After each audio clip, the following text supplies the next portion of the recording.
Bonjour à vous les intermouettes, bienvenue sur la chaîne Techniquement ce qu'il faut savoir, dans cette 22e vidéo du calendrier de l'Avent sur le platisme.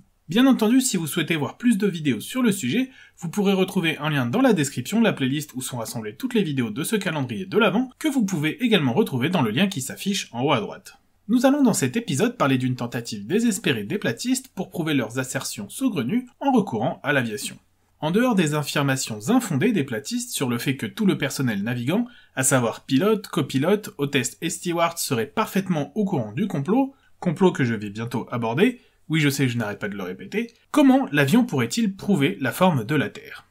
Eh bien, aux yeux des platistes, qui ne comprennent absolument pas le principe de la gravité, ni son fonctionnement, l'avion permettrait de prouver que le complot existe, car les théoriciens les plus saugrenus parmi les platistes affirment que si l'on prend un niveau à bulle dans un avion, celui-ci reste parfaitement horizontal pendant tout le trajet. Or pour les platistes, si la Terre est sphérique, cela implique de façon indubitable qu'il faudrait sans cesse faire piquer le nez de l'appareil afin de le maintenir à la même distance du centre de la Terre. Seulement, leurs esprits étriqués ne comprennent pas le principe d'un isohypse, nommé de manière plus conventionnelle les courbes de niveau, comme en montagne, où suivre la courbe de niveau reliant tous les points situés à la même altitude est équivalent au fait de marcher sur du plat, puisque vous n'allez ni prendre ni perdre de l'altitude. On pourrait également, à partir des trajectoires des avions, ainsi que de leur vitesse, en déduire la distance entre deux villes. En essayant de reproduire toutes ces distances sur un plan, on verrait alors que c'est une tâche impossible à accomplir, alors que sur une surface de sphère, là ça devient enfantin. Les platistes vont-ils clamer que les durées ou les vitesses de vol sont trafiquées ? Je me souviens d'une vidéo d'un platiste faisant la course dans sa voiture avec des avions au moment du décollage ou de l'atterrissage afin de mesurer leur vitesse, et qui affirmait ainsi que les avions allaient 2 fois moins vite que dans la réalité, et que donc on lui mentait sur la taille des États-Unis qui était 2 fois plus petit que tout ce qu'il avait appris.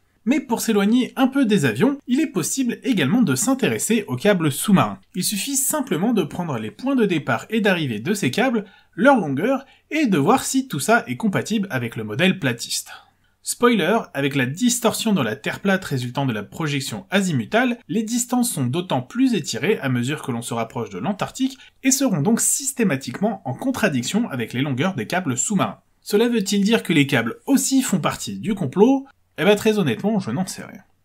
Mais au-delà de ces considérations bassement matérielles des trajectoires de nos chers monstres d'acier volants, les platistes font en toute mauvaise foi une utilisation à double standard de ces trajectoires. Ils affirment en effet qu'il existe des sites permettant de voir en temps réel les avions se déplacer, et que l'on remarquerait sur ces sites qu'il n'y aurait jamais aucun avion reliant entre deux pays éloignés de l'hémisphère sud. Ce qui serait logique sur une Terre plate vu que ce serait une distance beaucoup plus importante. Mais cette affirmation, que vaut-elle ? Si la première partie des dires des platistes est tout à fait correcte, puisqu'il existe bien des sites internet relayant les positions des avions au niveau mondial, des sites dont vous trouverez les liens dans la description si vous souhaitez vous amuser, la deuxième portion de leur affirmation est quant à elle plus que contestable. Car, à bien y regarder, il existe effectivement des vols long courriers reliant des pays de l'hémisphère sud situés sur différents continents. Il faut le reconnaître, ces vols sont plutôt rares. Déjà parce qu'il y a moins de surface de terre dans l'hémisphère sud, mais également car, à quelques exceptions près, la majorité de ces pays ne sont pas des pays riches. Étant donc moins aisés financièrement, leur population voyage donc logiquement moins, et il y a donc de toute façon moins de trafic aérien sortant ou entrant dans ces pays. Mais pour autant, bien que rares, ces vols transcontinentaux reliant deux pays de l'hémisphère sud existent bel et bien, comme il est possible d'en voir dans le documentaire Behind the Curve, où en une seule recherche on voit alors s'afficher un tel vol à l'écran. Et c'est là un double standard des platistes qui va magnifiquement opérer. Car à leurs yeux, si le site va à l'encontre de leurs croyances, c'est qu'il est trafiqué pour propager le complot. Le même site, entre parenthèses, qui leur sert à prouver l'existence du complot. Plus ridicule encore, le fait que l'on soit en mesure de visualiser la trajectoire d'un vol et qu'il ne soit possible d'admirer les magnifiques arrondis sur les planisphères, qui ne sont au final que les retranscriptions déformées d'un arc de cercle sur une sphère, est encore plus pour les platistes une preuve du dit complot. Mais alors, on peut se poser la question de savoir comment le même site internet pourrait à la fois prouver un complot et en faire partie, en fonction de la personne qui l'utilise, ou de la donnée qui est, elle, sortie de ce dernier. C'est logiquement tout bonnement impossible. Se pourrait-il alors que les platistes soient de mauvaise foi en affirmant cela ? La réponse ne fait aucun doute. Ah oui.